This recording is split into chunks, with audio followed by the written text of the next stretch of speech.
Abraham Lincoln. Louisiana Purchase, that's a name. You need to really get off my balls, okay? I'm gonna kick your ass. Also, why was Michelangelo so stinky? Ew.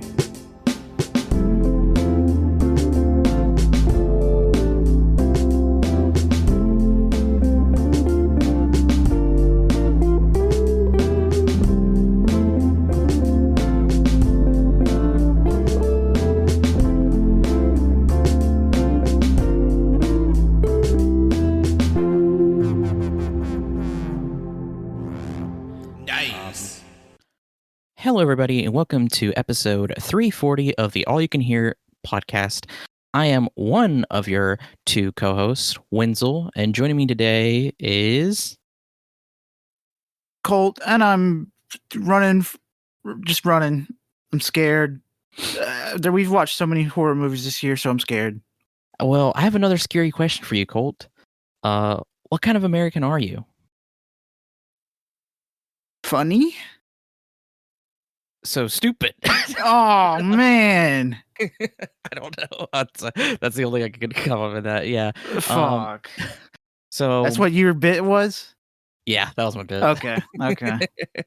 I've been saying that all weekend I say all weekend. I've been saying that to Colt so many times for the past like 24 hours because we did recently see that movie. And so if you can tell from the title, we're going to be talking about 2024 movies that we had seen this year, just strictly 2024. And we've seen a lot. I meant to try to compare how many movies we had 2023 movies we'd seen last year between this time period, but I never got the chance. But it feels less, I want to say, but I don't know for sure. Yes, but also more, I feel, because we are watching more older movies. Yeah, and like also too, like this past month alone of April, we've had double features every weekend at the theaters. So, yes. So what we're doing is we're even if the film like on Letterboxd says it came out in 2023, we're doing, if you don't know, this is how we do our usual award kind of process of like, okay, if the film came out in 2023 but it didn't have a wide release until 2024, either in theaters or through streaming, then we're counting it as 2024, just because we just don't get shit here in Alabama sometimes. Sometimes wide releases just don't happen for a long ass time. Yeah. So and how we have it broken down for this list is we each have our top 5 here. There is a discrepancy though. I've watched one more movie this year than Colt. And I'm so sad that I missed it. Oh shit. Yeah, no, as soon as I logged it, Colt immediately messages me at like 4 a.m. screaming at me, telling me how the fuck could you betray me? How could you do this to me? Yeah, I was crying and kind of threw up all over myself. And I didn't clean it off until I was hosed down by someone in public. Yeah. Colt, hands on the wall, butt facing the road as somebody's just, the janitor is some janitor is hosing him off. Stranger, by the way, don't know who this guy is. Colt just asked him, he's like, can you watch me off? And he's like, yeah, sure. Puts in a cigarette and just does his job. Yeah, just picture a naked mole rat with his hands against the wall. And imagine the most disgruntled, hardened janitor who just kind of is up for anything. who I didn't pay him. He was down. Yeah, who would be that guy? What actor celebrity? I don't fucking know. Okay, I was just trying to have a fun little bit. Fuck! I don't goddamn know. Shit. Okay. So we're just gonna go down. We'll quickly go through the list, and then we'll like in our top 5. We'll spend more time with our top 5. So I've seen 14. Colt's seen 13. We'll start from 14, and then just go down. So my number 14. There's a huge discrepancy, by the way, in the ratings. I saw The Beekeeper. Damn, that's the one that I shit and threw up all over myself for. If nobody knows, that's the Jason Statham led action film where he plays a beekeeper And the beekeepers are a special organization within the U.S. government that's outside the books, outside of law, the CIA, the FBI. They're special trained.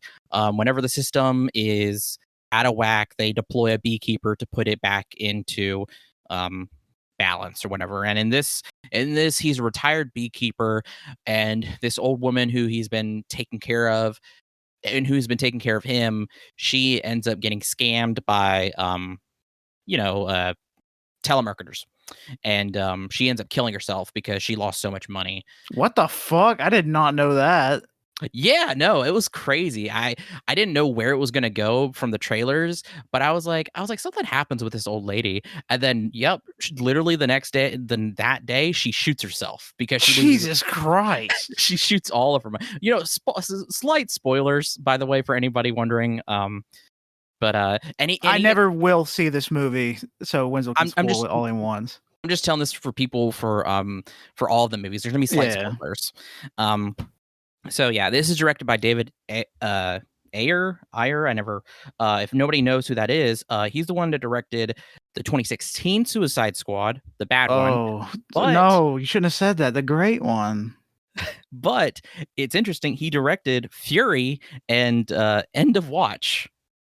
What the fuck? Those are decent movies. What happened, man? So weird, so bizarre. But yeah, Beekeeper. It's just nothing but it's basically nonstop action and bee puns. That's not a bit. So many jokes or phrases involving bees or the hive or whatever you can think of. It's insane. Not insane like this is cool insane, but kind of insane of like, I'm going to shoot myself. So you loved it, by the way. Yeah, I loved it. I wanted to watch it again once it was over. Oh man, it honestly, it felt so long too. It's only 105 minutes, so that's like an hour. That still feels pretty long. It felt so much longer than what it needed to be, of nothing but Jason Statham just going crazy. There's some fun parts in it, like when he some of the kills are brutal. I'll say that. Yeah, so it's whatever. I gave it 2.5 stars. Damn, the way you were talking about it, I thought you loved it. Sorry. All right, I guess I'll never watch it. I was going to say, you might as well just start going down a list, because no way in hell I have mine in the same order. Okay, we've seen these movies. Fair enough. Number 13, Hideo Kojima, Connecting Worlds. Directed by Glenn Milner. It's a documentary about Hideo Kojima, obviously famous video game developer, made Metal Gear Solid, Death Stranding, and so on. I give it 4 stars. It's okay. It's just I say okay, I give it 4 stars because there is like some really fascinating or poignant things, especially from Hideo and just the video game industry. But it's literally just, it's just nothing of, it's just, they're just stroking Hideo's shit. Yeah, it's dick eating, and I'm all for it. That's why I gave it 5 stars, because I love Hideo Kojima. He's my favorite director, artist, period. Really. That man has made just some of the best future predicting games ever made. Yeah, no, those bits with his coworkers talking about how scared they are that he's gonna predict something, it's so fun. Yeah, again, it's not a bad documentary either. It's just the same. It's just the same thing over and over again. It didn't need to be 60 minutes. It could have probably been condensed down into 30, but the 60 minutes isn't bad, I guess. Anyway, yeah. So I really enjoyed it because it also gave you a little backdoor into the Kojima Productions. Not much, but just a little bit. Also, it made me like click what the fuck he meant by a Strand type game. So 5 stars. Hideo Kojima, I love you. Give me early access to Death Stranding 2, please. Oh yeah. I bet Hideo Kojima on days that he's bored, he goes up to coworkers and he says something like, July 16th, be ready. and he walks away. If that's a bit that he does, that's funny because with everything else that he's done, yeah, I would do it. All right. Next up, my number 12 is Late Night with the Devil, directed by Cameron Cairns and Colin Cairns. This is about a live broadcast of a late night talk show in 1977, starring David Dasmalkian. He's the show host, Jack Delroy, and in this show, it's a Halloween night. They're trying to do something fun and spooky. He's trying to get his ratings up, so he brings on a psychic, basically a skeptic, a doctor, and somebody who's a girl who's supposedly possessed by a demon, and shit goes crazy. Should mention there is AI art in this film. We didn't know about that. Me and Colt anyway didn't know about that till after we got done watching the film. I knew it before. Oh, sorry. He knew. He just refused to tell me. I just forgot to tell him. No, I didn't know. And once we knew after, it didn't really hurt for me because I knew from the get-go. Also, it takes up such a minute part of the show or the movie that it really doesn't hurt that much. But I do think the way someone that worked on the movie, he said something that I really didn't agree with about AI art, but still, it was a great movie. I just, obviously be careful of that, just because I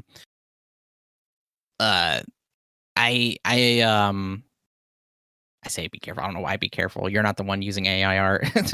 I don't know why I said that. Yeah, no, you say minute, but people did pull up instances where some of that AI art has been used in a promotion, and not only that, it's used on the set itself. So it's kind of iffy, but at the same time, like a lot of people have also brought up that this movie has been worked on by a lot of people, a lot of studios, because there's such a long credit sequence, opening credits of the studios. It's literally that Family Guy bit of Peter thinking the movie's about to start, but it doesn't. It's insane. That's probably the second time I've ever seen that ever. And yeah, I mean, there's a lot of people working on this film, so it shouldn't take too much away from the hard work that did go into the people who the humans who actually put the work into this. Yeah. And for the most part, it's a fun movie. The effects are kind of janky, but they're fun, I think. You say janky, but I think it's done like that on purpose. It adds to the fact of what kind of horror movie they were going for. That's what I'm saying. It's fun, and I think it's done purposefully. Yeah, I love God, I hope I'm saying his name right. I didn't think about that. I love David. Every time he's he's usually in a supporting role. I think this is one of the times where he's in a main role. Yes. Yeah. Very good. I love him. And he's a very interesting person. I listened to the last podcast on the left interview. He's a fucking nerd, through and through. He's a Halloween nerd, to be very specific. He is meant to play the creepy, just off characters. But this time he was the not creepy guy, which was different for him. He definitely plays or he definitely fits into a certain type, and with this, I think he fits very well into this. And there were some trippy, I say trippy, some interesting visuals in here, but for the most part, it's a fun movie. I give it 4 stars. Yeah, I gave it 4 stars too. It's a great time, really. Check it out, because there is some brutal stuff in it. Yeah. My number 11 is Ricky Stenicki, directed by Peter Farrelly. This stars Zac Efron, Jermaine Fowler, and Andrew Santino, and John Cena. The first 3 I mentioned are a group of friends who have been avoiding certain responsibilities all throughout their life by blaming it on an imaginary best friend that they have, Ricky Stenicki. But then there comes a time where Ricky Stenicki needs to be actually seen, felt, and visualized. So they hire a washed up not washed up actor, an actor, but like he does like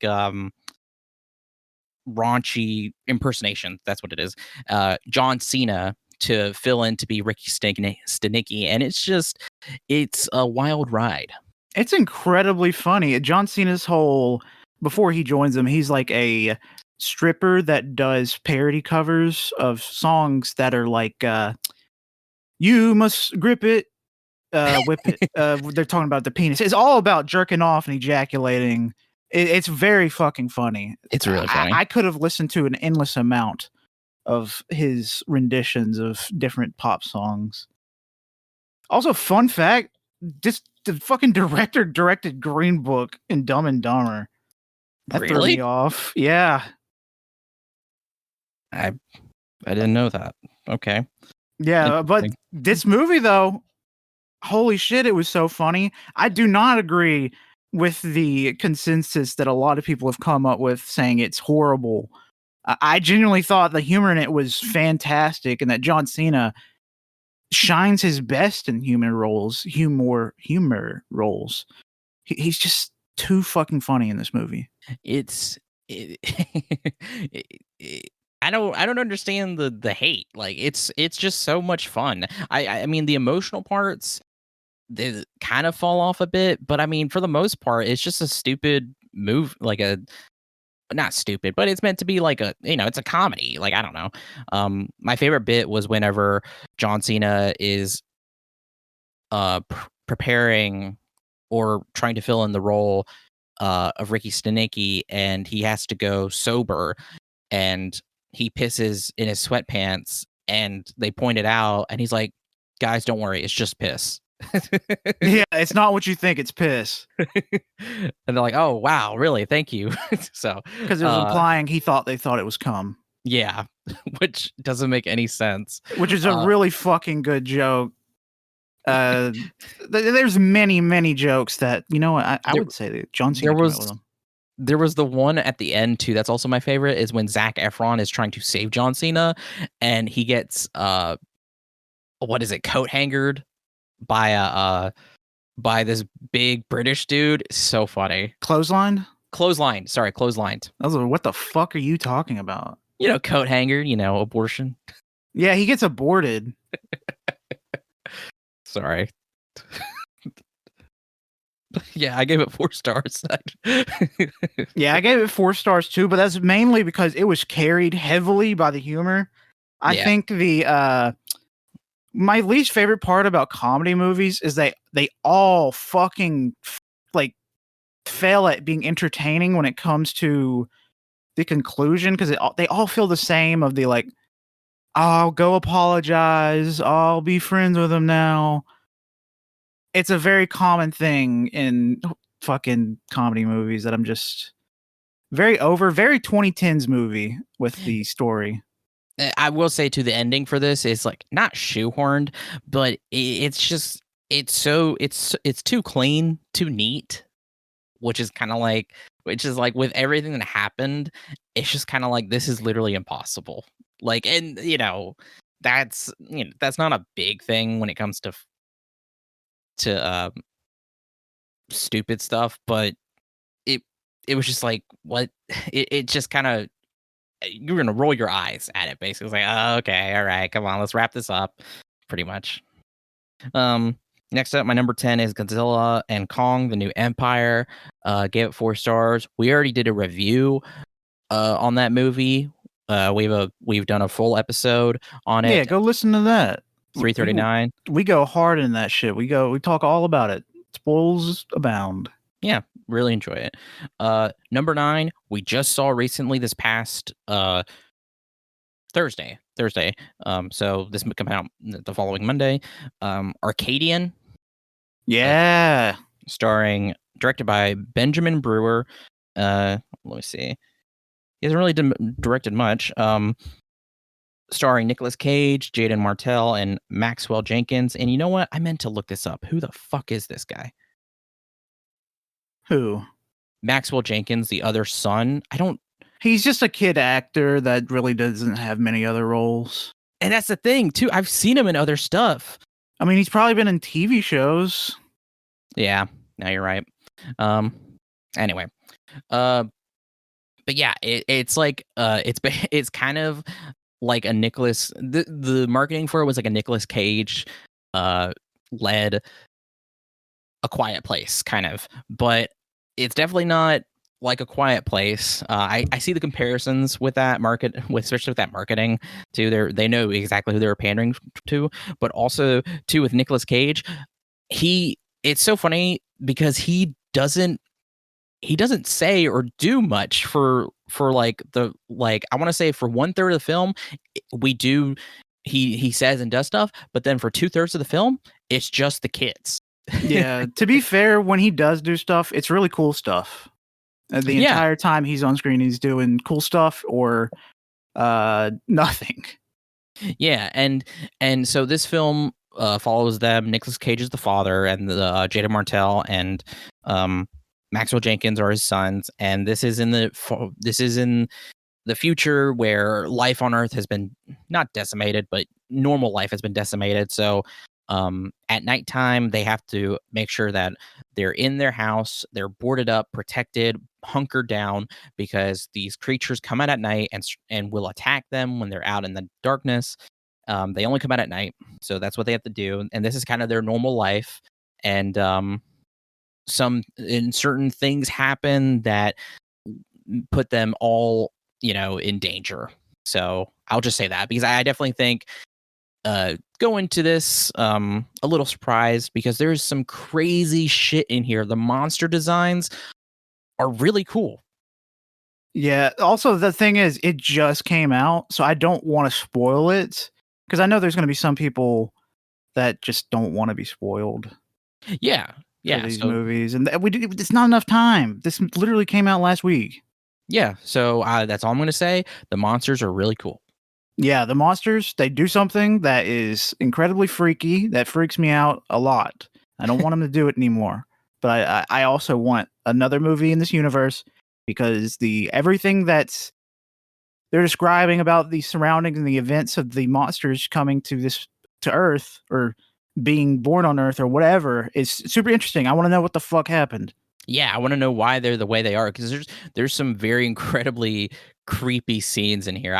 Like I said, the monsters are so cool, and then there's also a beginning sequence with Nicolas Cage that isn't really explained, and I want to know more what's happening with that. So, yeah. I gave it 4 stars. I really enjoyed it. 4 stars from me as well. My number 8 is Immaculate.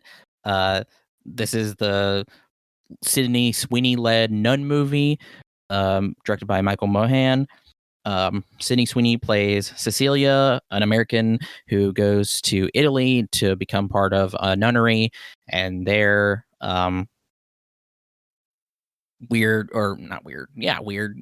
nightmarish shit happens. I love this movie. I thought it was great, especially with certain visuals and the premise here. I won't say too much, just because I really enjoyed this. So I think you should go in kind of knowing as little as possible. Really cool. One of my favorite shots in this film is where she is dressed up as the Virgin Mary, because this is a main story point, is that she gets pregnant and it's immaculate.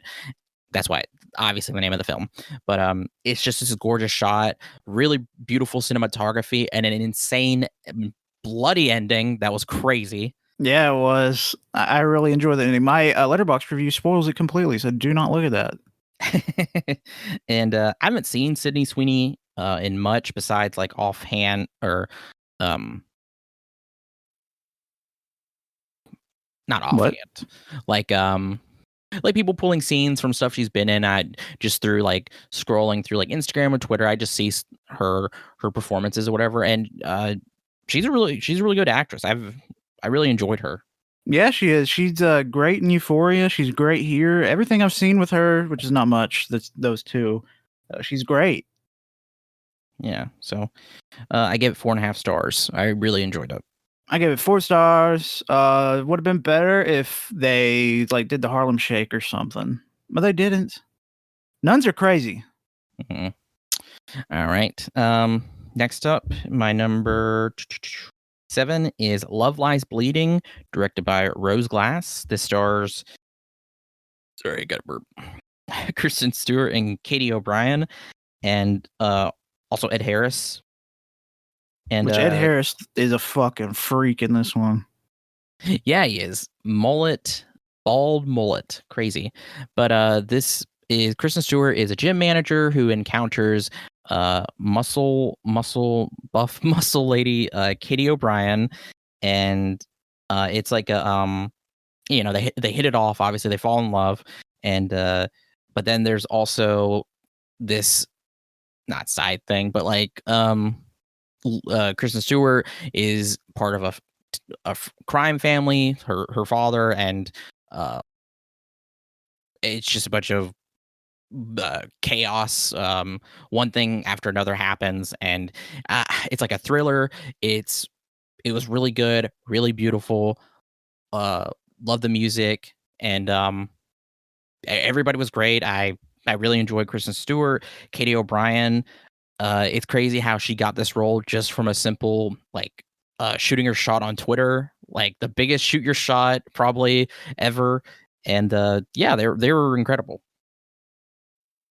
Yeah, I really enjoyed this movie too. But I will say there's one thing I am disappointed by, and that is in the trailer we saw the bulging of the muscles. I was hoping that would be a little bit more important to the story.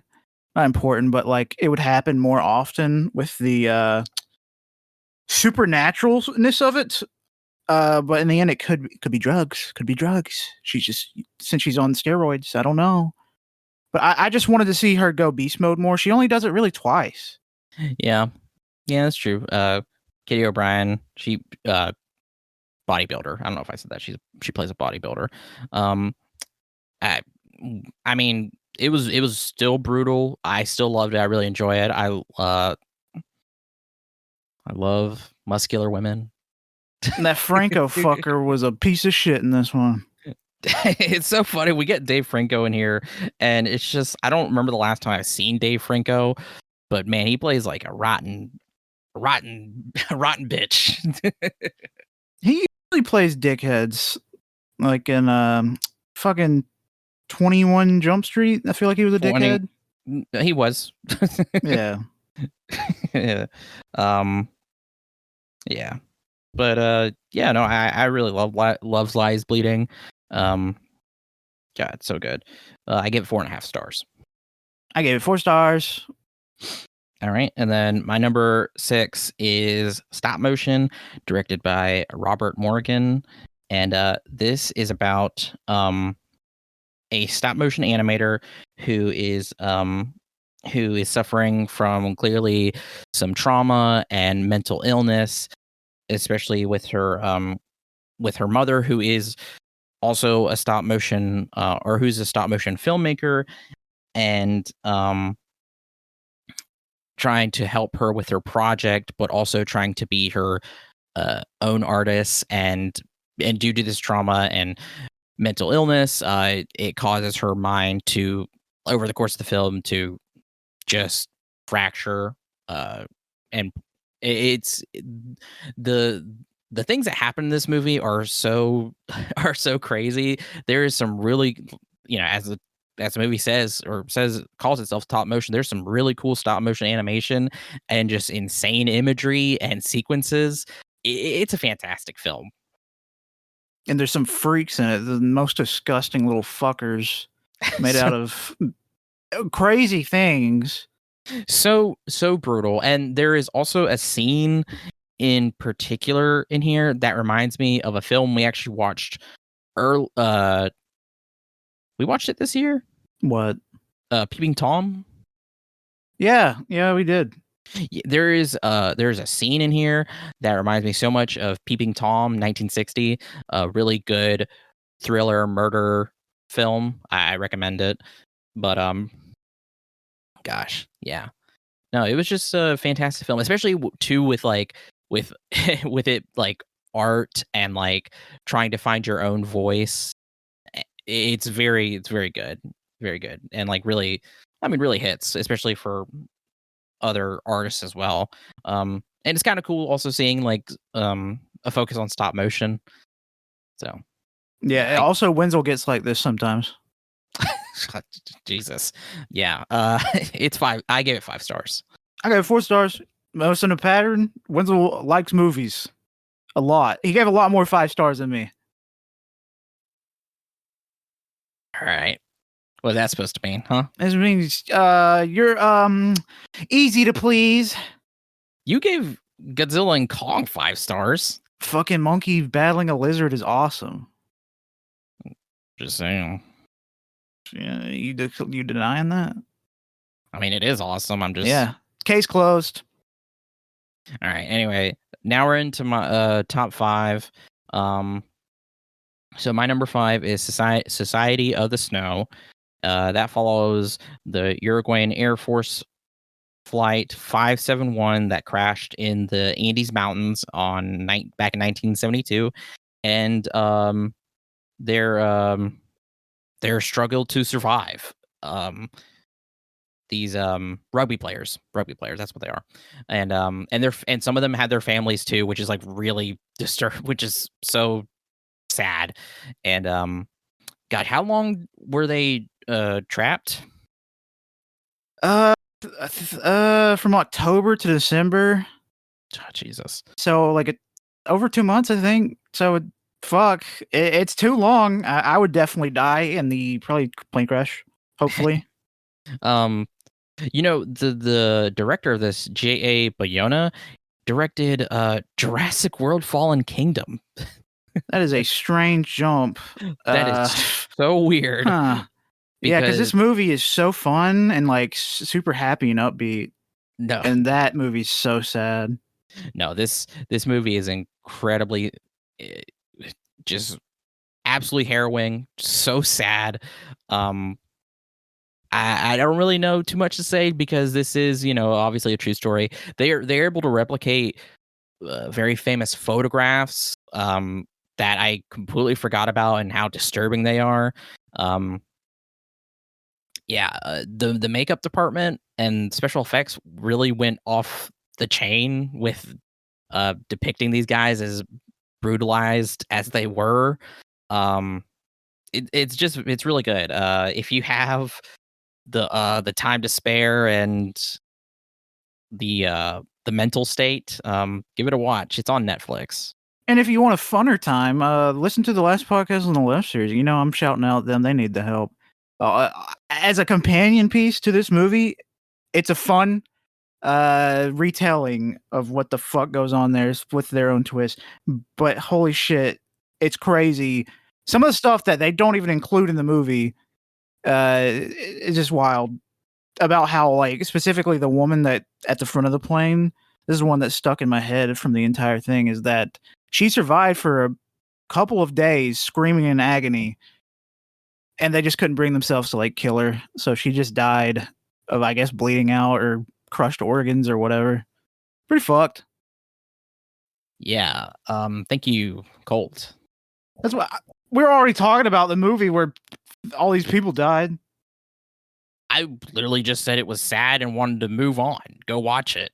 You wanted to go into detail about how all these people die. I mean, just saying it's sad doesn't really give you an idea what you're getting into. But that scene you just talked about was not even in the film. Yeah, I know, and I feel like that was important. Also, because it left a mark on me. Also, too, nothing I can say because it's based on a true story. Like this is in the public domain or public knowledge. Yeah, then why aren't you spoiling it more? Okay. Anyway, I give it 5 stars. I got 4.5. Are you gonna interrupt me again? You didn't let me say my score. My number 4 is Monkey Man. Directed by first directorial debut Dev Patel. I'm just gonna read off of the fucking letterbox thing. Kid, an anonymous young man who X out a meager living in an underground fight club where night after night, wearing a gorilla mask, he is beaten bloody by more popular fighters for cash. After years of suppressed rage, Kid discovers a way to infiltrate the enclave of the city's sinister elite.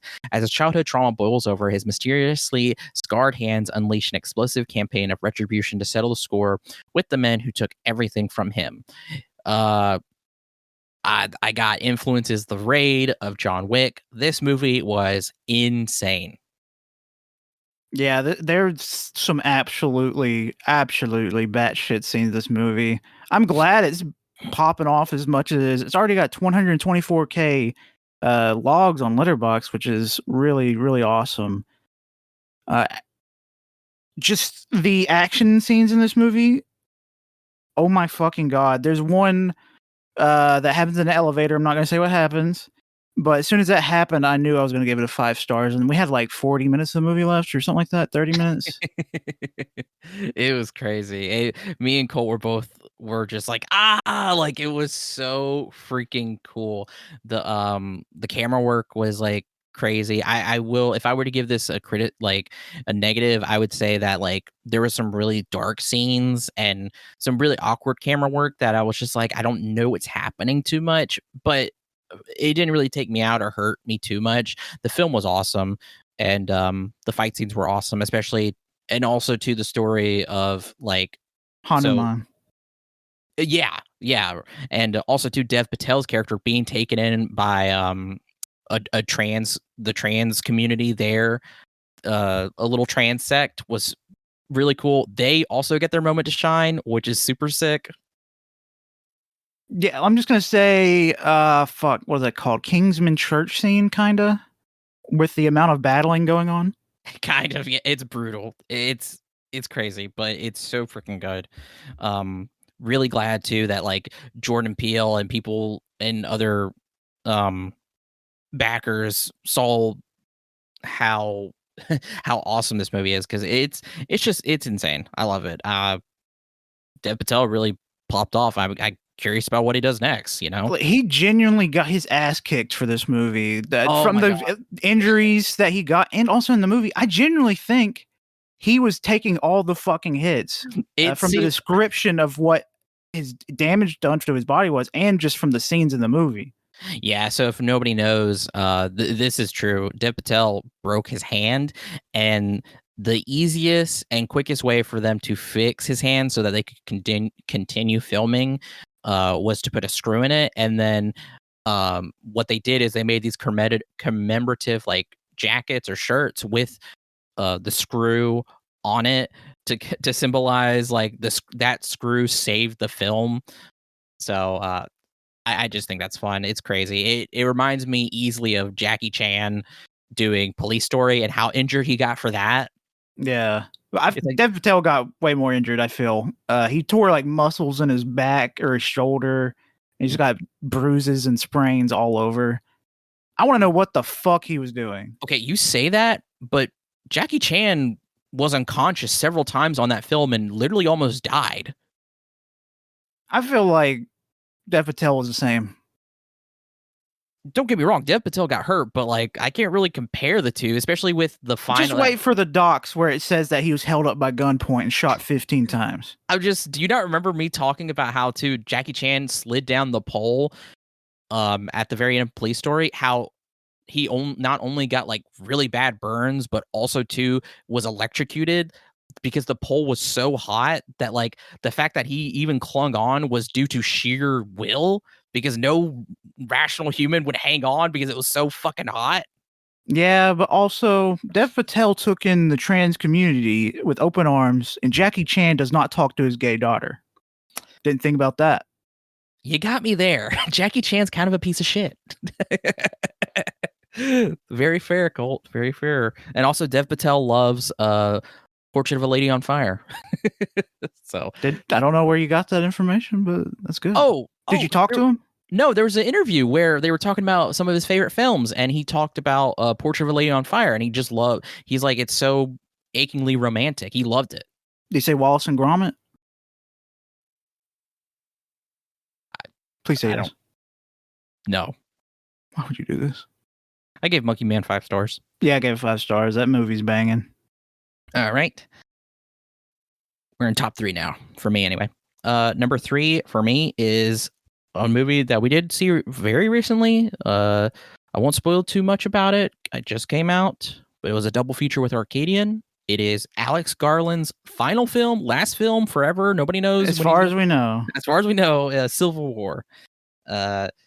In the near future, we follow the point of view of war journalists as they're driving basically across country in the second Civil War of America, trying to get to DC to secure an interview with the president as the Western forces make their way surrounding the DC, the capital. Yeah. Yeah. Jesus Christ, this movie. I'm still reeling from it because we did, as of recording, watch it last night.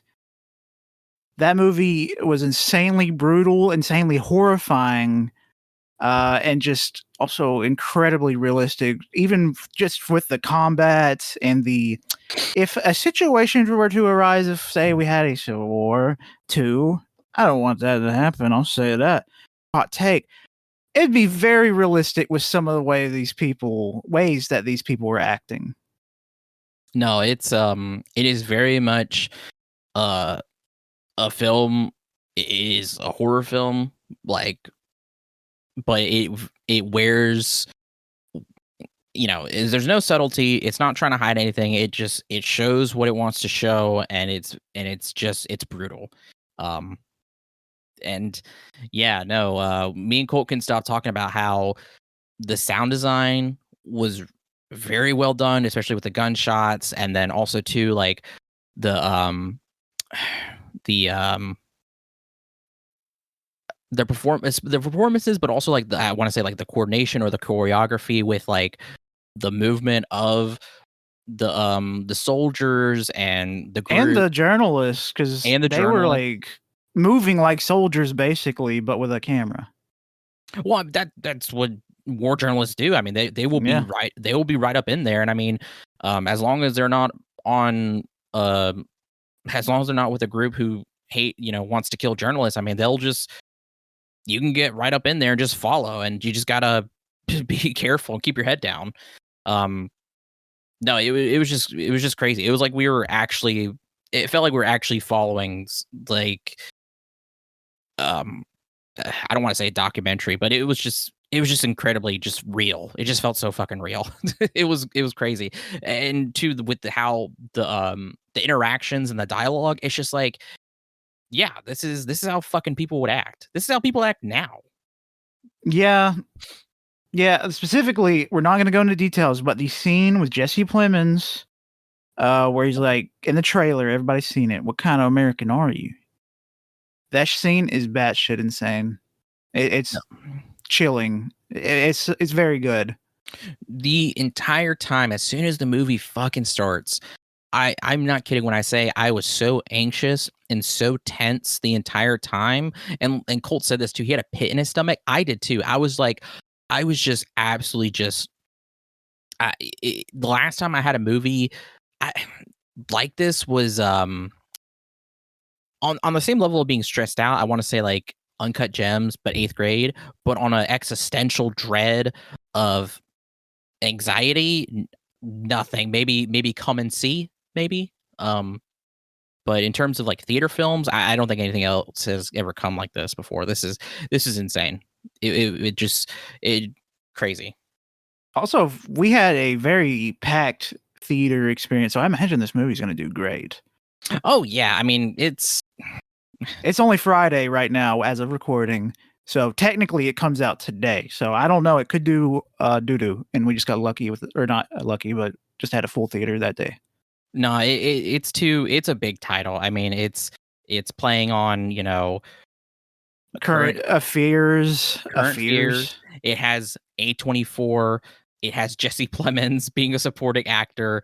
And it's sad too. There's probably a lot of people that are going to this movie kind of like living just for the action, like living Civil out- War stuff. living out their American gun violence, Civil War, anarchy, wet dreams, basically. Because there was a bunch of guys behind us who, as soon as the movie ended, they just started standing up, like just absolutely broing out. It sounded like they were wrestling. They were just like, rah, rah, rah, rah, rah, rah, rah, boo, boo, boo, boo, boo, rah, There rah, was- rah. I don't think we actually any heard English words from them, like It sounded like Simlish, really. like any audible language known to mankind. It was just bro talk, I guess. I don't know. But no, it was crazy. I give it a high recommendation. Yeah, 5 easy. 5 All stars. the 4 main reporters cast. Jesus Christ, fantastic. Thufir Hawat, I love you, man. You're great in everything I've seen you in. You're so fucking good. Yeah, Stephen McKinley Henderson was very good, very so funny.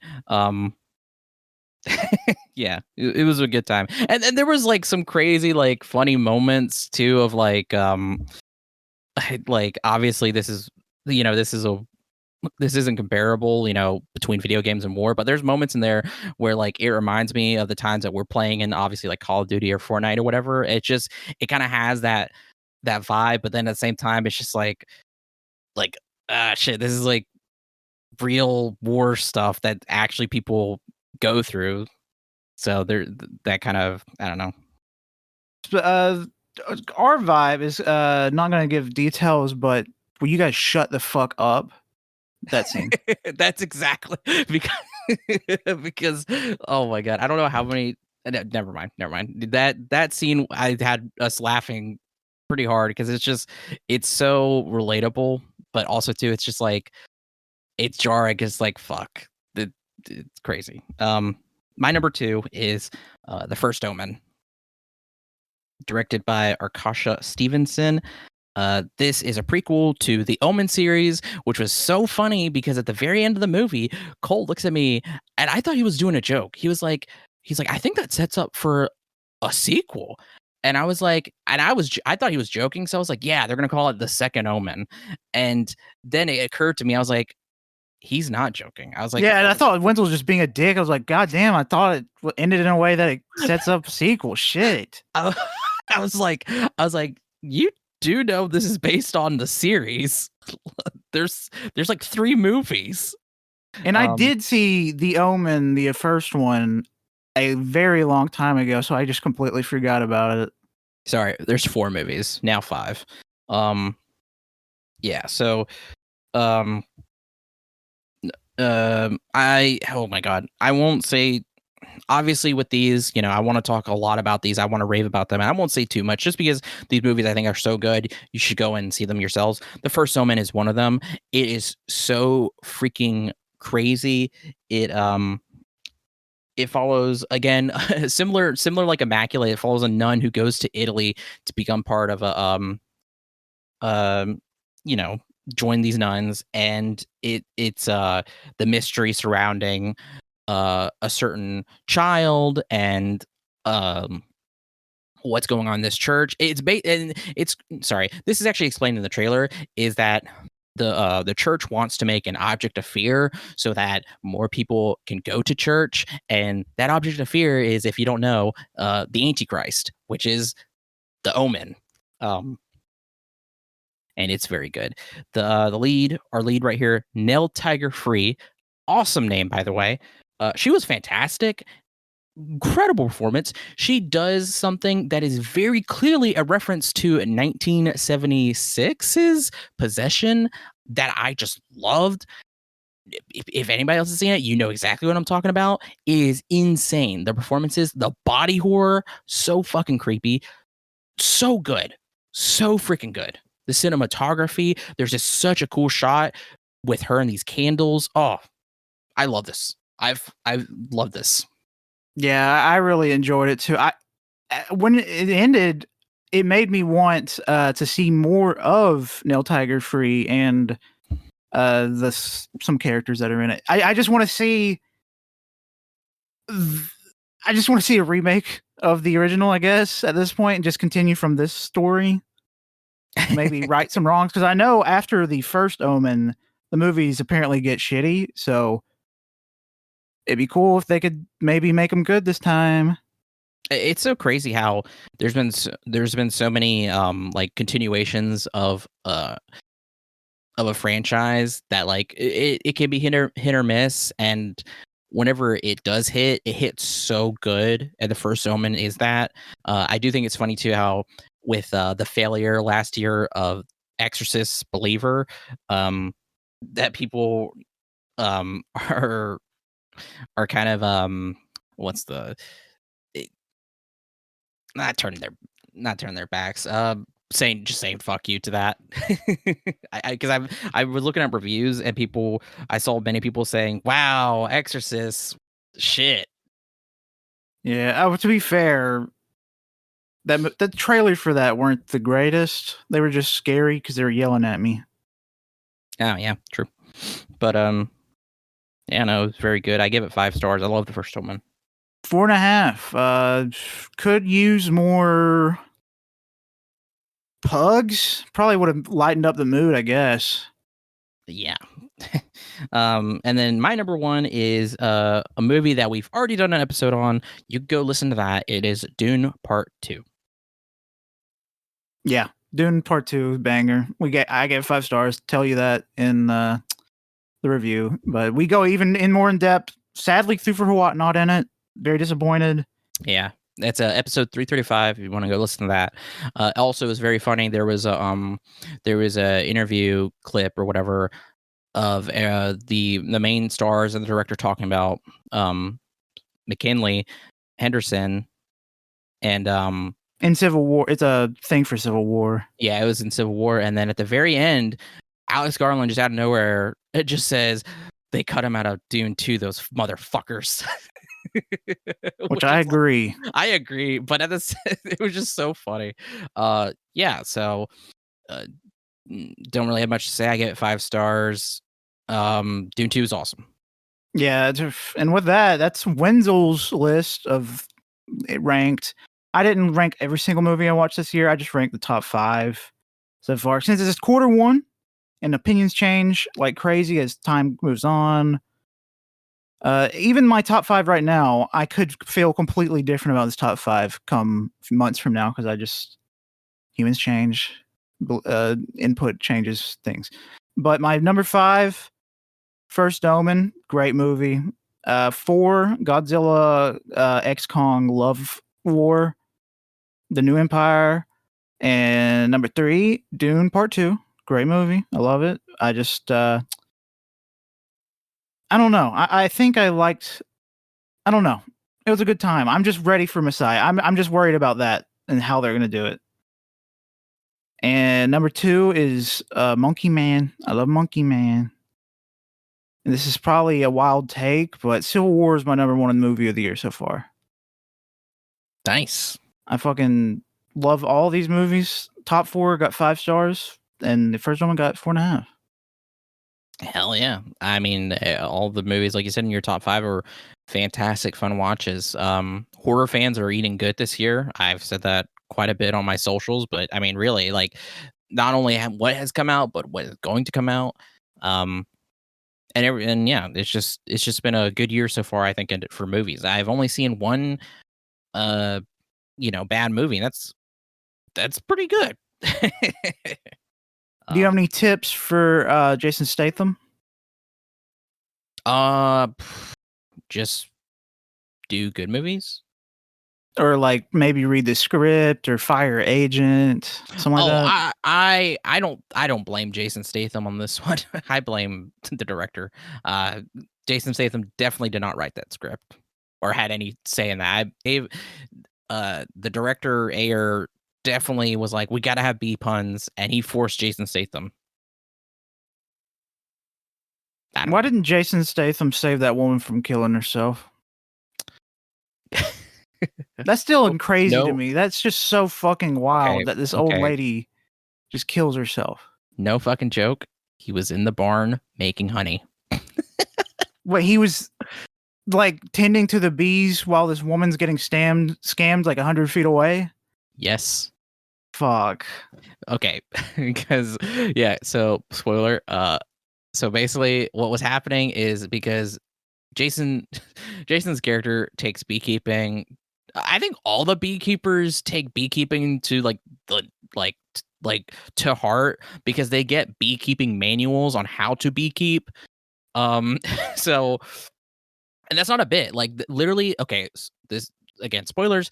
Jason Statham kills an active beekeeper, and when they find her body, she has a manual for beekeeping. So the FBI agent picks it up and reads it, and it's like a legit guide to how to keep bees, not like coded or information or telling them how to kill or whatever. It's literally just an information guide.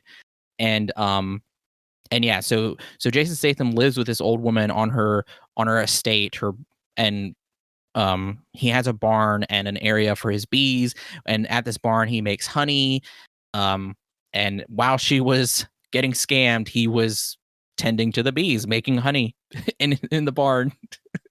I just feel like the straight to shooting yourself option was wild. You're literally working. You have someone there to help support you, but you know what? I don't know that old lady. She could have been on the edge. Okay. I will like to say that what happens is, so this lady has a lot of money, and the reason why she has a lot of money is she's a teacher she's worked really hard. She does a lot of charity. She doesn't keep this money, like the charity. The big thing was the charity, I think, because the charity had like over like hundreds of $1,000s or whatever in it, or I think maybe even $1 million.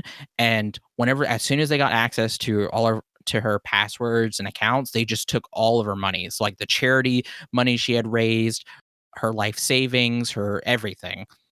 So it's not her fault. Yeah, but she was just so distraught. She was like, I gotta, it was pretty crazy. Sounds like a bad movie. It was a bad movie, Colt. It wasn't fun. Yeah.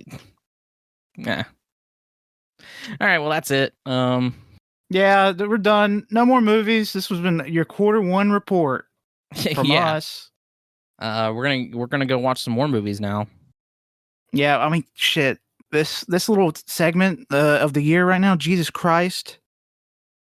There's so many fucking movies. We're going like weekly. For the last 3 weeks, we've been going weekly, and then like now it's gonna be like bi-weekly.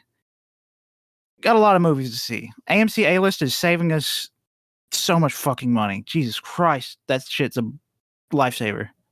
How many? Do you know how many movies you've seen this year in total? You've watched? 61. Yeah, I've seen 67. Yeah. So, yeah, watched a lot of movies last month. My biggest watch ever. March, I watched 34 films. Yeah, and part of that was fucking that weekend we watched a shit ton with Tanner. Yeah. Oh yeah. All right. Well, that's it for that. Goodbye. Bye. Oh, hold on. I was at the plug.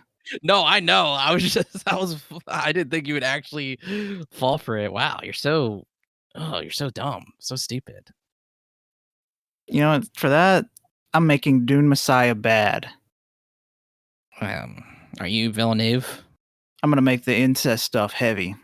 Aw, man. See, you want that? I didn't want it, but you made me do it. Okay, so thank you for listening. You can follow us on Twitter at AYCH Podcast. You can listen to us on SoundCloud, Spotify, Apple Podcasts, Overcast, anywhere where RSS feed connects, blah, blah, blah, blah, blah. You can, or please subscribe, leave us a review, a rating, give us feedback. We are interested in what you have to say. We appreciate it. You can follow the Backlog Boys pod on Twitter as well. You can follow Cage and Greatness, the instruction booklet. They're all on Twitter. They're all great. Go give them a follow. Seriously, go listen to their episodes as well. You can follow us on Blue Sky, aychpodcast.bsky.social. Follow us on Instagram, AYCH Podcast. Follow us on Twitch, twitch.tv/AllYouCanHear. Follow us on YouTube, AllYouCanHear, and then you can follow me, Wenzel, on Twitter at WenzelWilkie. You can follow my art, Instagram, Threads, and Blue Sky as World of Wenzy. Follow my Bookstagram, Wenzel Banters, and my Linktree has links for everything, including my Letterboxd and my Goodreads. My name Colt. Follow me on Twitter, ColtD00, or Blue Sky, ColtD99. Oh yeah, one more thing before we go. Free OJ Simpson. He didn't do it. Is that really what you want to end us on? OJ Simpson did not do it. Free him from prison. Colt, do you know what happened yesterday? Did they free him? He's kind of free. Okay, hell yeah, dude. I don't know where to go with this. Rest in peace, Orenthal. Just kidding. Burn in hell. You fucking the glove doesn't fit. Glove doesn't fit. Did you see that bit about when he wrote that book? But apparently there was like, when it came to his ex-wife's family, they had control over like the cover. So whenever it says "if I did it," they made sure to make the "if" so small that the cover of the book says "I did it" as a fuck you to him. I love that. Did not know that. Good design choice. That's so fun. But yeah, there you go. So goodbye, Twitter world.